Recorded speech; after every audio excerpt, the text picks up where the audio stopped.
Hello दोस्तों, स्वागत है। वेलकम है आप सभी का हमारे यूट्यूब चैनल्स में। पेंशनर्स, फैमिली पेंशन और कर्मचारियों के लिए मैं 4 बड़ी खबरें लेकर आया हूँ। ये बोल सकते हैं 4 बड़ी आपके वेलफेयर से जुड़ी हुई इन्फॉर्मेशन अपडेट्स लेकर आया हूँ, जिसका डायरेक्टली असर आपकी इस मंथ की पेंशन और फैमिली पेंशन पर पड़ेगा। पहली जो बड़ी खबर होगी वो आपकी 63% डीआर एरियर्स पर होगी। जी हाँ दोस्तों, नवंबर मंथ की पेंशन को प्रोसेस में लगा दिया गया है। अब पेंशनर्स को मैसेज आना स्टार्ट हो जाएंगे। और क्या कुछ पेंशनर्स को अगर मैसेज नहीं आएंगे तो क्या उनको उसकी पेंशन में कोई असर पड़ेगा या और भी कोई दिक्कत आई, वो भी हम यहाँ पर बात करेंगे। दूसरी है कि अभी बहुत सारे पेंशनर्स हैं जिनको 4 मंथ का अभी डीआर का एरियर्स नहीं मिला है, तो उनको अब क्या करना है और कैसे क्यों नहीं आया, उस पर भी हम थोड़ी सी डिटेल में बात करेंगे। दूसरी बड़ी खबर है आपकी एडिशनल पेंशन में 5, 10 और 15% में बढ़ोतरी को लेकर के एक बड़ी खबर निकल कर आ रही है। जी हाँ दोस्तों, आपको पता है कि बेसिक पेंशन में बढ़ोतरी को लेकर के 65 से 5%, 70 से 10%, 75 से 15% बढ़ोतरी को लेकर के एक बड़ी अपडेट निकल कर यहाँ पर देखने को मिल रही है। तीसरी बड़ी इन्फॉर्मेशन जो खबर हम देने वाले हैं वो है एमएससीपी का एक प्रोसेस है।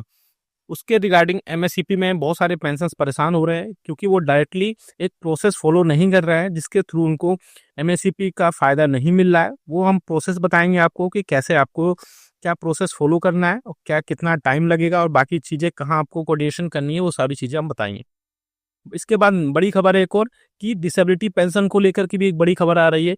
साथ ही साथ आपकी सर्विस पेंशन और आपको सही आ रही है लेकिन डिसेबिलिटी पेंशन सही नहीं आ रही है, या इसका रिवर्स है कि आपकी सर्विस पेंशन गलत आ रही है, डिसेबिलिटी पेंशन सही नहीं आ रही है।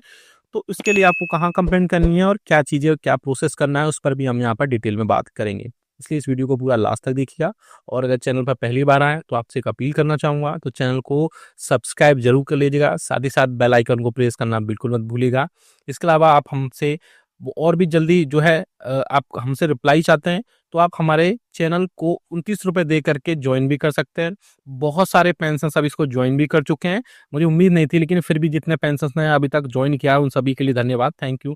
आप सामने देख सकते हैं सब्सक्राइब के राइट साइड में ज्वाइन बटन होता है, उस पर क्लिक करेंगे, 29 रुपये का पेमेंट करेंगे और आपके जो भी आपकी पेंशन वेलफेयर से रिलेटेड या आपकी समस्या है या कुछ पेंशन टाइम पे नहीं आती है, उसका रिप्लाई हम 15 मिनट में आपको देंगे। साथ ही साथ आपको गाइड करेंगे कि आपकी कैसे सारी समस्याएं दूर की जाएं। चलिए पहली बड़ी खबर पर लेके चलते हैं जो कि निकल कर आ रही है 63% डीआर को लेकर को ले। जी हाँ दोस्तों, आप सभी को पता है कि अब नवंबर मंथ की पेंशन का जो है प्रोसेस में लगा दी गई है। जी हाँ दोस्तों, साथ ही साथ इसके अलावा बहुत सारे पेंशनर्स को अब एडवांस मैसेज आने स्टार्ट हो जाएंगे, लेकिन बहुत सारे पेंशनर्स ऐसे होंगे जिनको एडवांस मैसेज नहीं आएगा तो क्या उनको वाकई में कोई पेंशन में दिक्कत होगी? तो मैं आपको बता दूं, मैसेज आना ना आना इस पर डिपेंड नहीं करता है कि आपकी पेंशन खातों में आएगी या नहीं आएगी। आपकी मैसेज आए तो भी, एडवांस मैसेज आए तो भी आपके खातों में आपकी पेंशन आएगी, और आपको एडवांस मैसेज ना आए तब भी आपके खातों में पेंशन आएगी। इसमें कोई बड़ी बात नहीं है। और ये पेंशन आपको 29 नवंबर को 29 नवंबर को मिल जाएगी, ये भी आप सभी को पता ही होगा। साथ ही साथ अब प्रोसेस में लगने के बाद में और बाकी एक पेंशनर्स, कई सारे पेंशनर्स मुझे लगता है 5 से 10% अभी ऐसे हैं जिन पेंशनर्स को अभी डीआर का एरियर्स 4 मंथ का, यानी जुलाई, अगस्त, सितंबर, अक्टूबर 4 मंथ का डीआर का एरियर्स नहीं मिला है। तो उनको क्या करना है, अब अपने बैंक्स में जाके चेक करिए, एक बार स्टेटमेंट देखिए, या फिर अपने रिकॉर्ड ऑफिस में या फिर अपने एचआर डिपार्टमेंट में जाकर बात करिए कि आपको डीआर का एरियर्स क्यों नहीं मिला है। आप कमेंट करके बताइएगा कि आपको डीआर का एरियर्स मिला है तो यस लिखिएगा, नहीं मिला तो नो लिखिएगा, क्योंकि पेंशनर्स को थोड़ी सी सहूलियत मिल जाएगी। मुझे लगता है 91-95% पेंशनर्स को एरियर्स मिल चुका है। अब बात करते हैं दूसरी जो आ रही है एडिशनल पेंशन या अतिरिक्त पेंशन में बढ़ोतरी को लेकर के। आपने देखा होगा कि मीडिया में इस टाइम ये बड़ी खबरें चल रही हैं कि पेंशन में आपको 5, 10 और 15% की बढ़ोतरी को जल्द कोई खुशखबरी मिलने वाली है। लेकिन मैं आपको बता दूं कि थोड़ा सा आपको डिटेल में बता दूं कि पेंशनर्स के 65 साल से 5%, 70 साल से 5% फिर से, और 75 साल में 5%, यानी 5 और 10, 15% बढ़ोतरी को लेकर के जो भी खबरें आ रही हैं वो सभी फेक हैं, वो सब र्यूमर्स हैं। गवर्नमेंट की तरफ से कोई भी ऑफिशियल नोटिफिकेशन अभी इस टाइप से जारी नहीं किया गया है। हालांकि गवर्नमेंट को ये प्रपोजल पहले भी गया था और इससे पहले मैं भी अपने प्रीवियस वीडियोस में भी बता चुका हूँ कि ये प्रोसेस जो आपका प्रपोजल है वो जाते रहते हैं, लेकिन गवर्नमेंट की तरफ से अभी कोई भी इस पर बड़ी खबर या फिर बड़ी आपके लिए जो वेलफेयर से जुड़ी खबर है वो निकल कर नहीं आ रही है। तो जो लोग ये बोल रहे हैं कि आपकी अतिरिक्त पेंशन 5, 10, 15% बढ़ने वाली है, वो खबरें सारी फेक हैं, उनमें किसी भी तरह की कोई भी सच्चाई नहीं है। इसलिए आप इन सब खबरों से बच के रहिए। अब तीसरी बड़ी खबर की तरफ लेकर चलते हैं, जो आ रही है एक एमएससीपी को लेकर के, यानी मॉडिफाइड एश्योर्ड करियर प्रोग्रेशन, यानी कि आपको जो एमएससीपी का मिलती है। तो एक पेंशनर्स थे, उन्होंने बोला कि हमें एमएससीपी नहीं मिल रही है, तो और उन्होंने बताया कि उन्होंने क्या क्या प्रोसेस फॉलो किया। तो मैं थोड़ा सा प्रोसेस बता देता हूँ, क्योंकि बहुत सारे पेंशनर्स प्रोसेस को फॉलो नहीं करते हैं, या फिर वो सोचते हैं कि हमें एमएससीपी 1 महीने, 15 दिन या 10 दिन में मिल जाएगी। इसमें ऐसा नहीं है, काफ़ी टाइम लगता है। आपके बहुत सारे जो भी डॉक्यूमेंट्स होते हैं वो कई जगह पर वेरीफाई होते हैं। तो प्रोसेस में बताता हूँ। सबसे पहले आप अपने कॉन्टैक्ट करेंगे रिकॉर्ड में, ठीक है। रिकॉर्ड में कॉन्टैक्ट करने के बाद वहाँ से आपके जो भी डॉक्यूमेंट्स होंगे वो वेरीफाई होंगे। वेरीफाई होने के बाद फिर से वो पीसीडीए के पास जाएंगे, और पीसीडीए डिपार्टमेंट के पास वहाँ पर उनका एक ऑडिट सेक्शन होता है। ऑडिट सेक्शन में वहाँ पर फिर से वेरीफाई होंगे, और ये इसके बाद में फिर आपको वापस पीसीडीए वेरीफाई करने, ऑडिट करने के बाद रिकॉर्ड को भेजता है। फिर इसके बाद में आपको, इसके बीच में और भी टाइम लगता है। उसके बाद में आपको एमएससीपी का फ़ायदा मिलता है, क्योंकि इसमें टाइम लग जाता है इस प्रोसेस में। ऐसा नहीं है कि आपने जैसे आज अप्लाई किया, आपको 10 दिन में, 15 दिन में, 1 महीने में स्टार्ट हो जाए। आपको अगर मिल रहा है तो बहुत अच्छी बात है कि इस प्रोसेस में टाइम लगता है।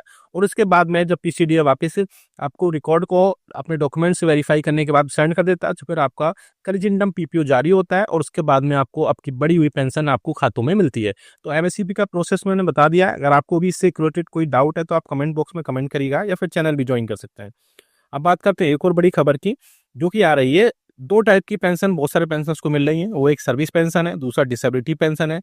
तो एक ऐसे पेंशनर्स हैं जिनको डिसेबिलिटी पेंशन सही नहीं मिल रही है, लेकिन सर्विस पेंशन उनको मिल रही थी। तो मैं दोनों सिचुएशन में बात कर लेता हूँ यहाँ पर, क्योंकि दोनों सिचुएशन हो सकती हैं किसी भी पेंशनर्स के साथ में, कि सर्विस पेंशन उनको टाइम पे मिल रही है, डिसेबिलिटी पेंशन टाइम पे नहीं मिल रही है, सही नहीं मिल रही, या फिर डिसेबिलिटी पेंशन टाइम पे मिल रही है और सर्विस पेंशन टाइम पर नहीं मिल रही है, उसमें कमी या बढ़ोतरी किसी टाइप से उसमें जो भी है एनोमलीज हैं।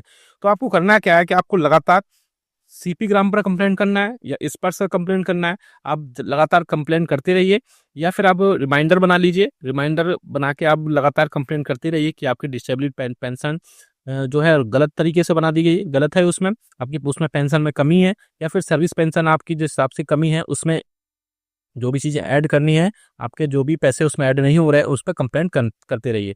आपको कंप्लेंट का आंसर जल्द से जल्द मिलेगा वहाँ से। मुझे लगता है सीपी ग्राम ज़्यादा बेटर ऑप्शन है, क्योंकि सीपी ग्राम पर तुरंत जो है कंप्लेंट आपकी वो कंसर्न डिपार्टमेंट को तुरंत सेंड कर दी जाती है, और वहाँ से आप अपना स्टेटस भी उसमें चेक कर पाते हैं कि अभी कंसर्न डिपार्टमेंट उसमें क्या कार्रवाई कर रहा है, उसमें क्या एक्शन ले रहा है। और जल्द से जल्द उस पर वहाँ पर कार्रवाई होने के बाद में आपकी जो भी समस्या होती है सीपी ग्राम से, चाहे आपकी डिसेबिलिटी पेंशन हो, सर्विस पेंशन हो, एमएससीपी हो, आपके एरियर्स हों, या आपके और भी जो पेंशनरी बेनिफिट्स रिलेटेड समस्या होती है, आप वहाँ पर कंप्लेंट कर दीजिए। आप अगर कमेंट बॉक्स में यस लिखते जाएंगे, यस लिख देंगे, तो मैं आपको एक सीपी ग्राम पे पूरा ही वीडियो, डेडिकेटेड वीडियो बना दूंगा, जिससे आप वहाँ पर आप देख पाएंगे कि कैसे किस डिपार्टमेंट को वहाँ पर ऐड करना है, और कैसे लॉगिन करना है, कैसे पासवर्ड बनाना है, और सीपी ग्राम पे किस टाइप से कंप्लेंट करनी है, और कैसे वहाँ पर कंप्लेंट होने के बाद उसका स्टेटस भी चेक करना है। क्योंकि कंप्लेंट तो बहुत सारे लोग करते हैं, लेकिन उसका स्टेटस नहीं चेक करते, जिससे उनको पता ही नहीं चलता कि पेंशनर्स की उस जो कंप्लेंट वहाँ पर सबमिट की गई थी उसमें उसका स्टेटस क्या है। तो आप सभी ये अपने आपने देखी 5 बड़ी खबरें थी, जिसमें डीआर एरियर्स को लेकर के आपकी नवंबर मंथ में पेंशन आ जाएगी। दूसरी जो खबर थी वो आपकी अतिरिक्त पेंशन को लेकर के आएगी, वो भी मैंने बताया आपको। एमएससीपी का एक प्रोसेस बताया कि कैसे प्रोसेस होगा, और फिर कैसे आपके कल पीपीओ वहाँ पर जारी